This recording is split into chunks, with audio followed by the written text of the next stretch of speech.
Hello students, welcome back to Sachin math classes. जो हमारा MSc का मैथ चल रहा है कैलकुलस ऑफ वेरिएशंस, उसके ऊपर आज हमारा लेक्चर नंबर 14 है बेटा।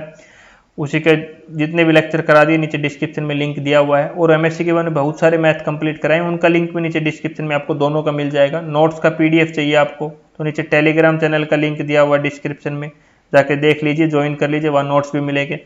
अब आता है calculation of variation, calculus of variation बेटा, इसको सीओवी के नाम से भी जाना जाता है। और कुछ यूनिवर्सिटी में क्या है बेटा, ये partially differential equation and mechanics में के अंदर आता है। कुछ यूनिवर्सिटी में ये ओनली मैकेनिक्स मैथ है, उसके अंडर टॉपिक आता है। कुछ यूनिवर्सिटी में ये इंटीग्रल इक्वेशन एंड सीओवी के नाम से आता है। तो डिफरेंट डिफरेंट यूनिवर्सिटी में डिफरेंट कुछ में ये अलग से एक टॉपिक है, कुछ में ये पूरा एक मैथ है। तो डरना नहीं है हमें, कुछ भी आए, हमें ये टॉपिक अगर पता चल गया ये हमारे टॉपिक है, ये हमारा सिलेबस है, तो हमें किस लिए डरना। अपने सिलेबस के हिसाब से ये लेक्चर देखिए और रेडी करिए और एंजॉय करते रहिए। चलते हैं आज के लेक्चर के ऊपर। अभी हम कैलकुलस ऑफ वेरिएशन का क्या है, इसका हम पूरा ये जान लेते हैं कि सिलेबस हम करेंगे क्या क्या। सबसे पहले लेक्चर में सीखेंगे कि यूलर इक्वेशन क्या होता है। फिर सेकंड लेक्चर में क्या सीखेंगे, एक्सट्रीमल ऑफ द फंक्शनल निकालना सीखेंगे। बहुत सारे क्वेश्चन रहेंगे। सबसे पहले किसमें, जिसमें वाई डैश रहेगा, फिर उसमें जिसमें वाई डैश जेड डैश दो रहेंगे हमारे। फिर थर्ड लेक्चर में क्या है, डबल डेरिवेटिव का रहेगा। फिर फिफ्थ लेक्चर ट्रिपल डेरिवेटिव आ जाए। उसके बाद एक हमारी थ्योरम रहेगी जिससे हम शॉर्टेस्ट लेंथ या शॉर्टेस्ट डिस्टेंस निकालना सीखेंगे। सेवंथ लेक्चर में क्या है बेटा, तो कर्व पासिंग रहेगा, इसे हम जर्नेट ऑफ द सरफेस निकालना सीखेंगे, जो बहुत ही इंपॉर्टेंट है आपके एग्जाम पॉइंट ऑफ व्यू से। उसके बाद एट्थ में हमारी बच्चेसोरियम प्रॉब्लम रहेगी, वो सीखेंगे। फिर हमारा नौवे लेक्चर में फिर तुम्हारा एक्सट्रीमल ऑफ द फंक्शन निकालना सीखेंगे, इसमें एक नई प्रॉब्लम आएगी, उससे सीखेंगे। फिर हमारा टेंथ में फिर एक्सट्रीमल ऑफ द फंक्शनल निकालना सीखेंगे। किसका, एक ये प्रॉब्लम इस प्रकार से दी रही होगी हमारी, ये बहुत ही इंपॉर्टेंट रहेगी। 11 से हमारा जियोडिक्स शुरू हो जाएगा। जियोडिक्स में क्या रहेगा, सबसे पहले हम राइट सर्कुलर सिलेंडर का इक्वेशन निकालना सीखेंगे। फिर कौन का 12th लेक्चर में, 13th में हमारा स्क्वायर का। फिर 14th लेक्चर से ना बेटा हमारी यूलर इक्वेशन जो हमने सीखी थी उसकी इंपॉर्टेंस थ्योरम शुरू हो जाएगी। हाँ, 14th में एक थ्योरम है हमारी। फिर 15th में हमारी अलग से थ्योरम है। 16th में हमारी बेटा इसको आइसोट्रोपिक भी बोलेंगे। आइसोट्रोपिक्स प्रॉब्लम्स रहेगी, टॉपिक का नाम रहेगा ये। इसका न्यूमेरिकल, ये 16th न्यूमेरिकल और 19th न्यूमेरिकल दोनों सेम है, बट मैंने अलग अलग लेक्चर में लिया है क्योंकि ये अभी लेटेस्ट पैटर्न का न्यूमेरिकल आपके एग्जाम में आना शुरू हुआ था, तो वहां से। फिर हमारा 17th एक दोबारा से एक थ्योरम है हमारी। 18th हमारा जो मूविंग बाउंड्री प्रॉब्लम है बेटा, जिसका नाम कई बार आएगा ट्रांसविलिटी कंडीशन, जिसका एक एंड फिक्स रहेगा।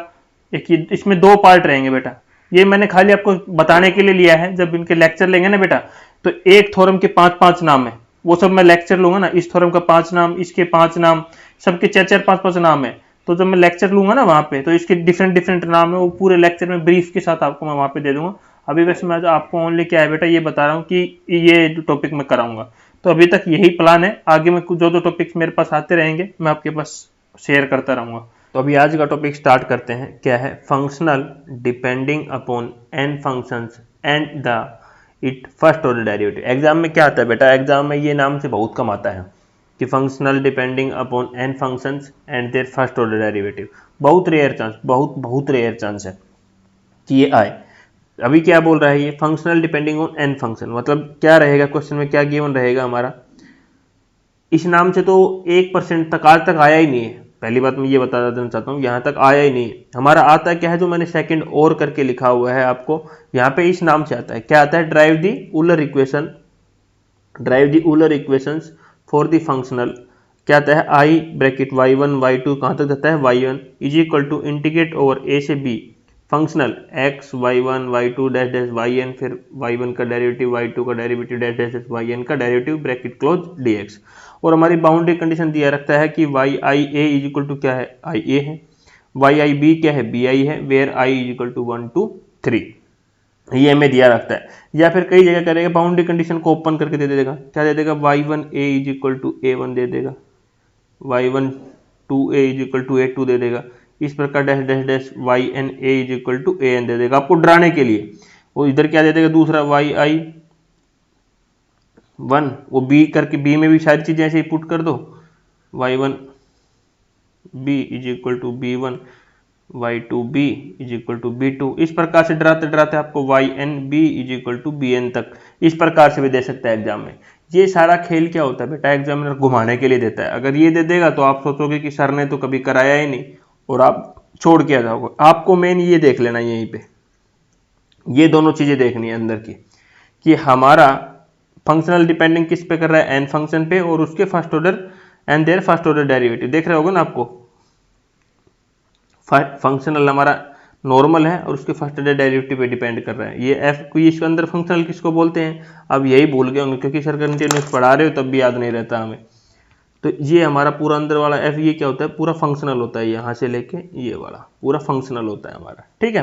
ये हमारी बाउंड्री कंडीशन है, इसका हमें प्रूफ करना है, इसकी हेल्प से हमें यूलर इक्वेशन ड्राइव करनी, लिखा है ना ड्राइव दी यूलर इक्वेशंस, कई जगह लिखा भी नहीं आएगा, बस आपको ये अंदर वाला ये इतना टॉपिक याद रखोगे कि ये है और इसकी ये बाउंड्री कंडीशन है या फिर ये दूसरी बाउंड्री कंडीशन है, इसकी हेल्प से हमें यूलर इक्वेशन निकालनी है। चलो प्रूव करते हैं। क्या है कि हम जानते हैं we note that the necessary condition for Y I is equal to Y I X I. ये बिल्कुल ठीक बात है, नेसेसरी कंडीशन हमें पता है, पिछले लेक्चर में हमने पढ़ी है। अभी आई की वैल्यू क्या होगी 1 2 3 से लेके एन तक। अभी देखो हमें किसी भी फंक्शन का अगर हमें to be extremal of the equation 1 it is satisfy the equation, हमें किसी भी फंक्शन का अगर एक्सट्रीमल निकालना है तो हमें पता है कि वो किसके इक्वल होना चाहिए, del i is equal to क्या होना चाहिए, 0 के इक्वल होगा ही, तभी जो हमारा क्या होगा वो एक्सट्रीमल कहलाएगा। अभी हमारा फंक्शनल क्या था, फंक्शनल हमें सभी को पता था, ये हमारा फंक्शनल है। इसको थोड़ा साफ कर लेते हैं बेटा, ठीक है। ये हमारा क्या है, फंक्शनल है, मैंने बताया ना, ये हमारा क्या है, फंक्शनल है। ये किसके इक्वल होगा बेटा, 0 के इक्वल होगा, तभी हमारा एक्सट्रीमल कहलाएगा। तो मैंने इसकी ये वैल्यू रख दी यहाँ पे, dx इज इक्वल टू 0, ये इसका डेल लगा दिया। ये डेल का मतलब क्या है, यहाँ पे बहुत सा ज्यादा डिफरेंस, इसका मतलब है डिफरेंशिएशन बेटा, ठीक है, डेरिवेटिव।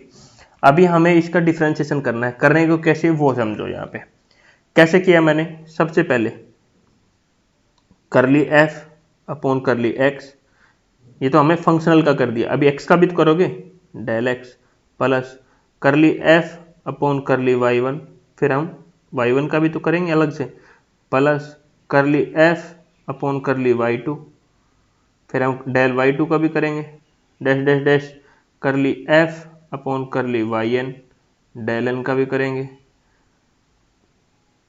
प्लस का साइन, फिर डेरिवेटिव वाई डैश का करेंगे। वाई डैश का क्या हो जाएगा बेटा, यहाँ पे बड़े सिंपल सा है, curly f upon curly y dash del y dash plus dash dash dash सबका होगा curly f upon curly y dash n dash y dash n. ये हमारा डिफरेंशिएशन आ जाएगा। बताओ इसका कैसे किया, अगेन समझाता हूँ बेटे को।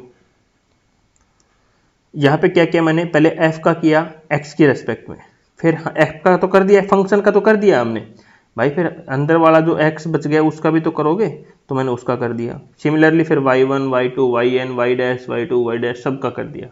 फिर हमारा बाहर क्या था, डी एक्स था इज इक्वल टू क्या था, 0 था बेटा। यहां तक किसी को कुछ समझ में नहीं आया तो मेरे को बता सकता है।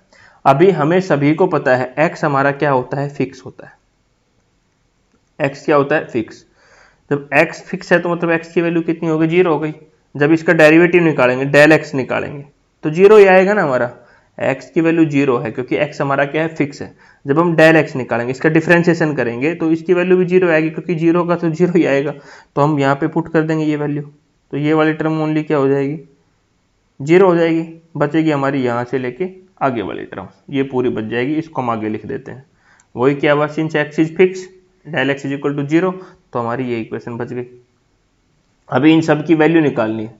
कैसे निकालोगे बेटा, यहाँ पे आप ना इन सब की वैल्यू निकालने की जरूरत नहीं है क्योंकि हमें यहाँ पे क्या कर, यूलर इक्वेशन ड्राइव करनी है इस इक्वेशन की हेल्प से, तो अगले वाले को निकालने की जरूरत नहीं है, हमें इन सब की वैल्यू निकालनी है। इसकी वैल्यू, इसकी वैल्यू, इसकी वैल्यू, इन सब की वैल्यू निकालनी है। तो इन सब की वैल्यू निकालने के लिए हमें कोई दिक्कत नहीं है, हम बड़ी इजीली निकाल सकते हैं। बट कैसे निकालेंगे कि हम करली एफ अपॉन, कंसिडर कर लेते हैं कि करली एफ इंटीग्रल ओवर ए से b curly f upon curly y i का dash del y i dash, इस फॉर्म, यही सेम फॉर्म है। जब इसका डेरिवेटिव हमें निकालना जाएगा तो आई की जगह 1 पुट कर देंगे। आई हमारा क्या है, 1 2 3 से लेके एन तक, तो 1 पुट कर देंगे तो 1 की आ जाएगी, 2 पुट करेंगे 2 की करेंगे, एन पुट करेंगे तो एन की वैल्यू आ जाएगी। अब इसको हम कहें इंटीग्रेशन बाई पाथ मेथड से सोल्व कर लेते हैं, मैंने यही उठाया बेटा यहाँ से, ठीक है। आई की वैल्यू 1 2 3 4 5 बाद में हम पुट करते रहेंगे। इंटीग्रेशन बाई पार्ट मेथड कर दिया। अब इंटीग्रेशन भी अगर किसी को नहीं करना आ रहा तो 12वीं का मैथ मैंने पढ़ाया हुआ, वहां चले जाना।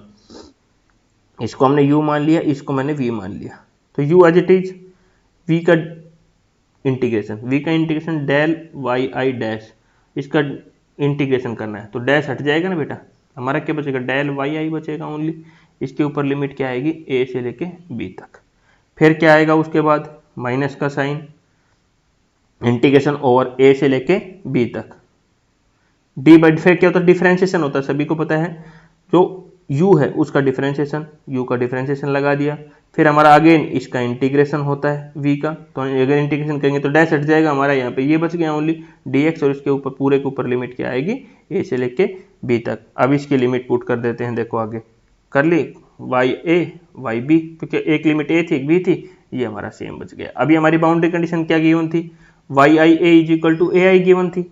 इसका जब डेरिवेटिव करेंगे तो ए आई क्या है, कुछ तो कांस्टेंट टर्म है ना हमारी, तो डेल करेंगे कांस्टेंट टर्म, अभी हमारा y इज इक्वल टू 2 होता, इसका dy निकालते हैं तो जीरो ही आएगा ना कांस्टेंट टर्म का, तो इसका डिफरेंशिएशन कितना आएगा, जीरो। सिमिलरली हम वाई आई बी आई दिया होता, इसका भी जीरो आएगा, तो यहाँ पे ये वैल्यू पुट कर दो, तो जीरो माइनस जीरो, और बाहर कर ली एफ अपॉन कर ली वाई आई, तो ये टर्म पूरी क्या हो गई बेटा, जीरो हो गई हमारी।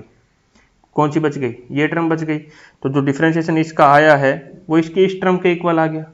अभी यहाँ पे देखो मैं आपको एक चीज समझाना चाहूंगा, अब ये डिफरेंशिएशन आया, अब यहाँ पे i की वैल्यू 1 पुट करो तो 1 का आ जाएगा, 2 पुट करोगे 2 का आ जाएगा, n पुट करोगे n का डिफरेंशिएशन आएगा। ये सारी वैल्यू इक्वेशन नंबर 3 जो हमने मानी थी यहाँ पे इस इक्वेशन में पुट कर दो, देखो ये आ गया, इस पुट कर दो। अभी क्या है यहाँ पे ध्यानपूर्वक सुनना, ये हमारा फर्स्ट डेरिवेटिव था जो हमने किया ही नहीं, छेड़ा ही नहीं था उसको, तो एज इट इज। अभी यहाँ से शुरू होता है तो माइनस का साइन होगा, क्योंकि माइनस का हमारा बचा हुआ था यहाँ पे, इंटीग्रेशन a से b, इसके जगह देखो डी बाई डी एक्स कर ली एफ अपन कर ली y1, क्योंकि 1 आएगा, पहले 1 से शुरू किया था, कर ली y1, 1 लगा दिया यहाँ पे, बस पुट कर दिया। फिर दूसरे में 2 लगा दिया, माइनस का साइन तो रहेगा, डैश डैश डैश, आई की जगह n लगा दिया, ये आ गया बेटा। यहाँ तक किसी को समझ में नहीं आया तो आ भी नहीं सकता अब उसको समझ में। उसके बाद क्या किया, चलो आगे बढ़ते हैं धीरे धीरे। उसके बाद क्या किया, आपको नजर आ रहा होगा कि यहाँ डेल y1 dx है, और अभी हमने जो पुट किया है यहाँ पे भी हमारा डेल y1x है, तो दोनों में से कॉमन निकाल दे ये, तो ये इधर क्या बचेगा, कर ली एफ अपॉन कर ली y1 लिख दिया, माइनस का साइन, यहाँ टर्म क्या बच जाएगी, ये बच जाएगी, ये लिख दिया। फिर दूसरे में देखो यहाँ y2 dx कॉमन है, यहाँ पे y2 dx कॉमन है, तो सेम यहाँ पे जो कॉमन था वो लिख दिया। फिर सिमिलरली n में देखो ये n कॉमन है, और यहाँ पे ये n भी कॉमन आ रहा है बेटा, हमारा n लिख दिया, बताओ ये कॉमन लगा दिया। अब ये हमारा जो डेल वाई आई, ये जो डेल वाई एन है, मतलब मीन्स क्या है, डेल y1 हो गया, डेल y2 से dash dash dash del yn है, ये सारे आर्बिट्रेरी हैं बेटा। जब ये सारे आर्बिट्रेरी हैं तो हम डिफरेंट डिफरेंट जो इंटीग्रल्स हैं, ये वाला जो लिया है मैंने, जो इनकी हमारे क्या हो जाएंगे, जीरो के इक्वल हो जाएंगे। देखो जब ये हमारे क्या है आर्बिट्रेरी है, तो इनके डिफरेंट की जो वाई आई की वैल्यू है, आई हमारा 1 2 3 जो अंदर की वैल्यू है, ये वाली y1 y2 yn dash yn तक, ये सारी वैल्यू किसके इक्वल हो जाएगी, जीरो के इक्वल हो जाएगी, और हम लिख देंगे आई हमारा क्या है 1 2 3। हमें यही तो एन सिस्टम के लिए यूलर इक्वेशन प्रूव करना था, यही हमारी यूलर इक्वेशन थी। बताओ कितना इजी डेरिवेशन है बेटा, इससे इजी डेरिवेशन आपके एग्जाम में ना तो आएगा और ना आ सकता। सेम अगला हम करेंगे अगले लेक्चर में, मोस्ट इंपोर्टेंट टॉपिक है, जो ये 3 या 4 टॉपिक है हमारे जो आपके एग्जाम में बार बार पूछे जाते हैं, कभी पहले वाला पूछ लेता तो कभी अगला क्या करेंगे, functional depend upon the higher order derivative. Higher order derivative के लिए क्या रहेगा, इसके डिफरेंट डिफरेंट नाम है बेटा, इसमें भी क्या रहेगा, तो यूलर इक्वेशन निकालनी रहेगी हमें। आई क्या दिखाएगा, यहाँ पे दिया रहेगा I is equal to Y X, functional हमारा एक्स वाई, क्योंकि हायर ऑर्डर डेरिवेटिव बोल दिया बेटा इसने, याद है हायर ऑर्डर डेरिवेटिव मतलब डिफरेंशिएशन बढ़ते ही जाएंगे, X Y Y dash Y double dash से लेकर ट्रिपल फोर्थ सिक्स, फिर हमारे एन तक जाएंगे। तो उसमें हमारी कुछ बाउंड्री कंडीशन ये दी हुई रहेगी, उनको हमें यूज करके इसको भी सोल्व करना है, यूलर इक्वेशन निकालनी है। तो नेक्स्ट लेक्चर में इस टॉपिक के ऊपर फोकस रहेगा। नेक्स्ट लेक्चर में मिलते हैं न्यू लेक्चर्स के साथ आपको, और कुछ भी प्रॉब्लम आए, कुछ भी प्रॉब्लम आए या आपको ये नोट्स चाहिए, प्लस में वीडियोज लेक्चर चाहिए, प्रीवियस ईयर क्वेश्चन पेपर चाहिए, तो नीचे टेलीग्राम चैनल का लिंक दिया हुआ बेटा, टेलीग्राम चैनल ज्वाइन कर लीजिए, वहाँ पे मात्र ₹100 में आपको सब कुछ मिलेगा, और वीडियो लेक्चर तो ऑलवेज फ्री अवेलेबल रहता है वहाँ पे, कभी भी जाके आप मेरे को मैसेज कर दीजिए, मैं आपको प्ले लिस्ट सेंड कर दूंगा सेम टाइम। ठीक है बेटा, तो मजे करते रहिए, सब भाइयों के साथ शेयर करते रहिए।